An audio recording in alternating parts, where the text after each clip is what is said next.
सलाम नमस्ते सत श्री अकाल, मैं हूं रजा और आप देख रहे हैं रजाग्राफी की मिडिल ईस्ट रिपोर्ट। मैं इसमें गाजा अपडेट आपको देना चाहूंगा। दोस्तों बताना चाहूंगा, कोलंबिया के राष्ट्रपति ने बड़ा खतरनाक ऐलान किया। उन्होंने कहा कि मैं एक ऐसी लिस्ट बनाऊंगा जिस लिस्ट में वो लोग होंगे जो फिलिस्तीन की आजादी के लिए लड़ेंगे। पहले उन्होंने ये बयान दिया, ये बयान आपके सामने रख रहा हूं। Esperar más discursos no es posible. Es el momento de la acción. Y yo aquí me retiro y hablaré en Colombia para abrir la lista de voluntarios colombianos y colombianas que quieran ir a luchar por la liberación de Palestina. Y si le toca al presidente de la República de Colombia ir a ese combate, no me asusta, ya estuve en otros, pues voy. Pero que eso pase en todos los pueblos del mundo. Seamos capaces de cambiar, de transformar el mundo. इसके बाद इतना ही नहीं, America में ये scene करने के बाद उन्होंने अमेरिका में जो फिलिस्तीन के समर्थन वाली रैलियां हो रही थी उस रैली को ज्वाइन कर लिया और उस प्रोटेस्ट में शामिल हो गए इजराइल के खिलाफ अमेरिका में। Las naciones del mundo entonces aportarán hombres y mujeres entrenados y armados para configurar ese gran ejército. The people and the nation should be involved to create this great army. Tiene que ser más grande que el de los Estados Unidos. Por eso, desde aquí, desde Nueva York, le pido a todos los soldados del ejército de los Estados Unidos no apuntar contra la humanidad sus fusiles.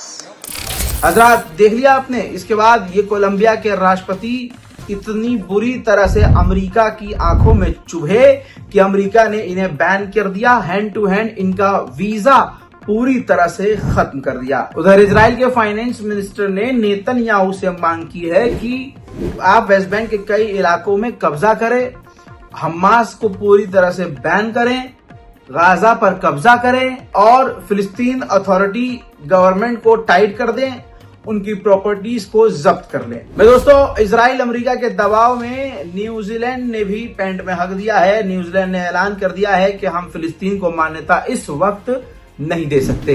हजरात आप समझ लीजिए कि Israel के लिए America पूरी दुनिया से लड़ने को तैयार है। हजरात मोहतरम, फीफा वर्ल्ड कप पूरी दुनिया में फेमस है, आपको मालूम है। और अब फीफा पे जब प्रेशर बना तो फीफा इजराइल को फीफा वर्ल्ड कप से निकालने पर बातचीत शुरू कर चुका है। खबर एडवांस बता रहा हूं कि अब इस पर डोनाल्ड ट्रंप फीफा को ही धमकी देने वाला है। पूरी दुनिया से फीफा को ही उल्टा बैन करने की बात ट्रंप करने वाला है। आइए दोस्तों, मैं कहता हूं ना, गद्दार गद्दार होता है। वीडियो आपके सामने। दोस्तों, अमेरिका के अंदर यूएई के विदेश मंत्री ने नेतन्याहू से मुलाकात की, डायरेक्ट मुलाकात हुई है और कहा जा रहा है कि 2 स्टेट सॉल्यूशन की बात हुई है। कहा जा रहा है कि इसमें जो है गाजा के सिचुएशन पर बात हुई है। सवाल यह है कि ये बात अगर हो ही रही है तो बात का रिजल्ट तो नहीं आया। पिछले 2.5 साल से यूएई बात कर रहा है और अब तो मिल भी रहा है, लेकिन इजराइल के हमलों में कोई कमी नहीं आ रही है। बल्कि मुझे तो ये लग रहा है कि अरब देशों ने उल्टा डील कर ली है नेतन्याहू से कि भाई हम नहीं बोलेंगे, अब जिन्हें मारना है मारो, जिसे मिटाना है मिटाओ। आपको पता है पिछले 24 घंटे में 72 से कहा जा रहा है 73 या 72 कंफर्म है फिलिस्तीनियों को, 72 फिलिस्तीनियों को पिछले 24 घंटे में इजराइल ने कत्ल कर दिया है। और अरब देश अमेरिका में नेतन्याहू से मुलाकात कर रहे हैं। उधर जर्मनी चलिए, जर्मनी की पुलिस जो फिलिस्तीन गाजा के लिए सड़क पर उतरकर शांतिपूर्वक तरीके से प्रदर्शन कर रही है, जर्मनी की पुलिस हैवानों की तरह अपने ही नागरिकों को पीट रही है।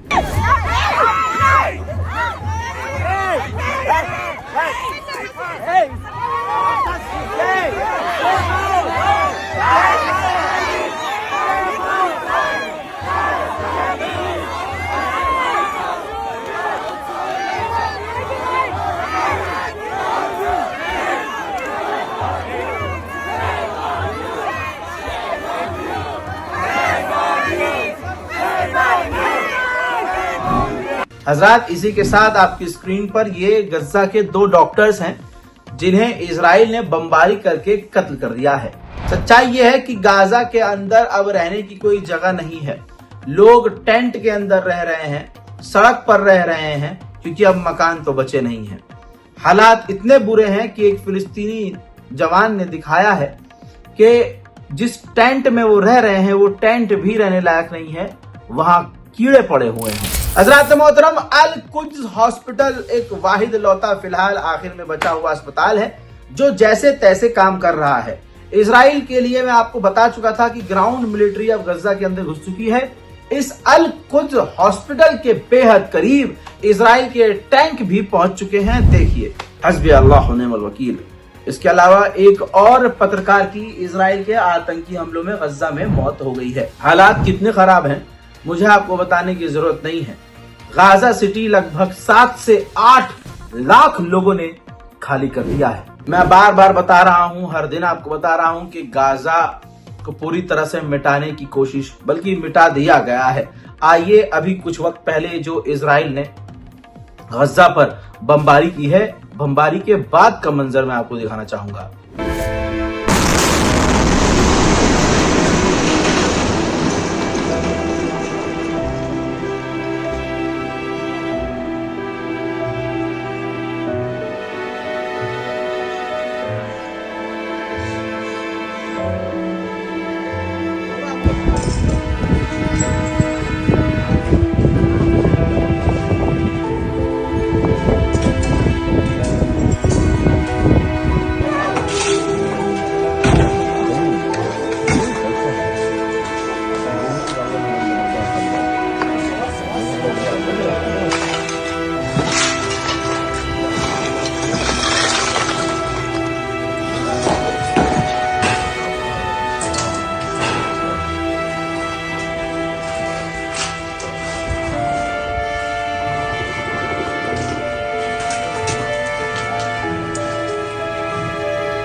हजरात, ब्रिटेन के पूर्व प्रधानमंत्री टोनी ब्लेयर जो इस वक्त अमेरिका के डोनाल्ड ट्रंप की सरकार के मिनिस्टर हैं, अब डोनाल्ड ट्रंप ये प्लान कर रहा है कि गाजा को 4 से 5 सालों तक के लिए टोनी ब्लेयर को दे दिया जाए ताकि उनकी निगरानी में गाजा में ये अरब देशों के साथ मिलकर कंट्रोल करें, काम करें।